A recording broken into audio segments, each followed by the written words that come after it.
Shazam, the latest and possibly one of the greatest Warner Brother DC films to date. I mean, it definitely kickstarts the DCEU, or the worlds of DC, in a whole new direction. I mean, we've got Dark with Aquaman and Wonder Woman. Well, Dark and more grown up, and then we've got like Dark but more family friendly with Shazam. And Shazam really works. It works extremely well. Such a great film. I mean, I never really thought much of Zachary Levi, to be honest. But oh, he's such a good actor. He's so fun in this film. He's kind of like the Superman, kind of like year one. Like, he's just getting his powers. He's so vulnerable and just like, oh, this is so cool. I've got lightning. I can fly. Oh, this is so cool. I'm bullet immunity. It's kind of like, well, it is. It's a kid. It's the Tom Hanks's big of the Superman world. It's a kid who gains powers of Shazam, and he's just like, I've got all these powers. It is brilliant. It's such a good way to do it. It's a good way to show it, because you look at it and think it's quite dumb. I mean, when it first got announced, I thought, they're picking this over Superman. Oh, come on. And this over Batman. This over... There's so many other films you could do instead of this. And when you watch it, it's a great film. Yes, you still want another Superman, or you still want Batman to hurry the fuck up and get made. But this kind of keeps you kind of... Ooh, DC's getting better, because they are the worlds of DC, DCU, what the fuck you want to call them. Sorry about that. Are getting better. That's 3 films so far, all successes. So, yeah.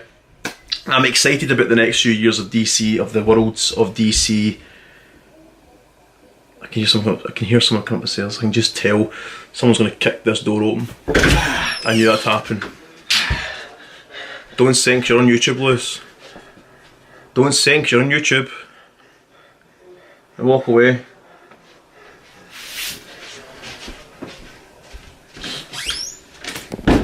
As you do. Yeah, so... fucker, I've lost what I want now. Bastard! Anyway, I'm excited about DC. I'm excited about the next generation of the DC universe. Okay, they've got to play one hell of a catch up with the MCU, but you know, hell. And the MCU is coming to its first 10 years or 11-year close with this week. This week being Avengers Endgame. Oh! I can't handle it. I'm excited, but I'm so... Flash my leg there. I'm just like, oh god. Anyway. Shazam, essentially, is just your typical good versus evil story. The good being young and vulnerable and dumb and full of cum, and the latter being evil, being Mark Strong's Dr. Sylvana, who for 40 years now, because it starts off in 1975 with him thinking he's the chosen one. He basically falls for the poison apple, basically, and is told, get in my cave, you're not the chosen one. So he then tries to reconfigure the code that he's seen when passing over to the wizard Shazam, his universe, basically his portal to his cave, his man cave, or as it becomes at the end of the film, secret lair. And so 40 years he's been like, I'm going to try and get us back in. So he finally finds a code to get into the doorway to the other world, to Shazam's cave, his universe. But this time he's not wanting to become the chosen one. He doesn't want to become Shazam. He doesn't want to become the DC's Captain Marvel. He wants the 7 deadly sins. He wants the evil, the forces of fucking evil. They talk to him, come on, take it, and he basically takes it. So then he becomes the gatekeeper of the 7 deadly sins.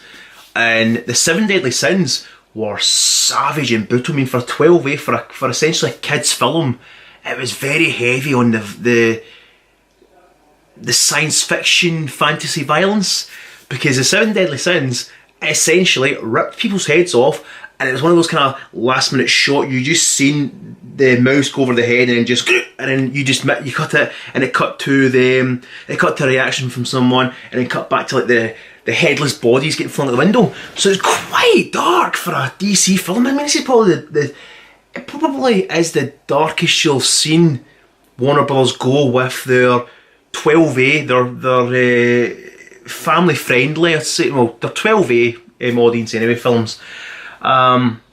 So I can't remember if that's before or after Billy Batson becomes Shazam. But anyway, so then obviously Billy Batson becomes the chosen one. The wizard Shazam, he just perishes, kind of like Luke Skywalker in The Force Awakens. So kind of perishes like a Jedi. So I'm kind of watching it thinking, there's a lot of similarities. There's a lot of kind of Star Warsy kind of similarities to certain things, and then you get this kind of Power Rangers-esque feel, like he's Zordon, perishing, he's happy now, he's gave the Power Rangers their powers.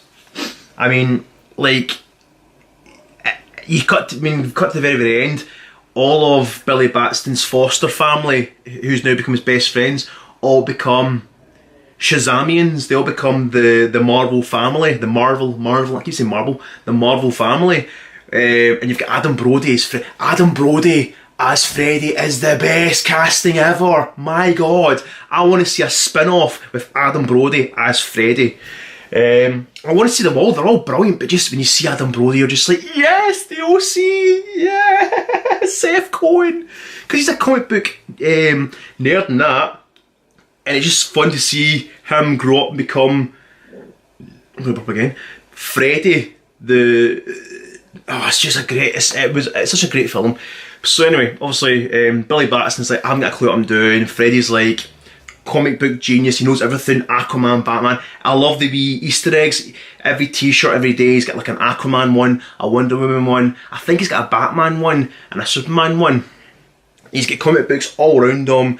There's so many comic book references, there's so many Warner Brothers Worlds with DC references, and instead of having like the superheroes just coming walking in and saying, hi, I'm Aquaman, hi, I'm Batman, they have it through like stuffed animals, stuffed toys, action figures, t-shirts, posters. It's brilliant.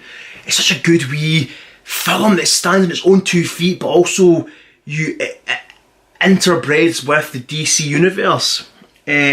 So Billy's obviously like, I haven't got a clue what I'm doing, because it's like Tom Hanks is big in a Superman universe, super universe. So he's like, what the hell is this? And he finds out, obviously, they do tests, him and Freddy do tests, he's got electricity, and he does this whole woo! Everyone loves him, the city love him. It's just a fun film, it's just, it's brilliant. He finds out he's got electricity, he finds out he can fly, he's got bullet immunity, he's strong.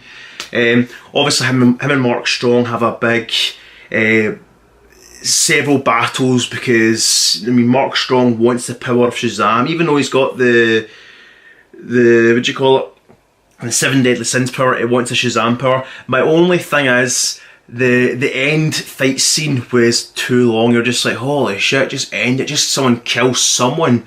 It's probably a bit, I felt as though it was like 20 minutes of a battle, which, yeah, some things are like, that's quite good, but see when it's the same thing, just CGI fight, you're kind of like, nah.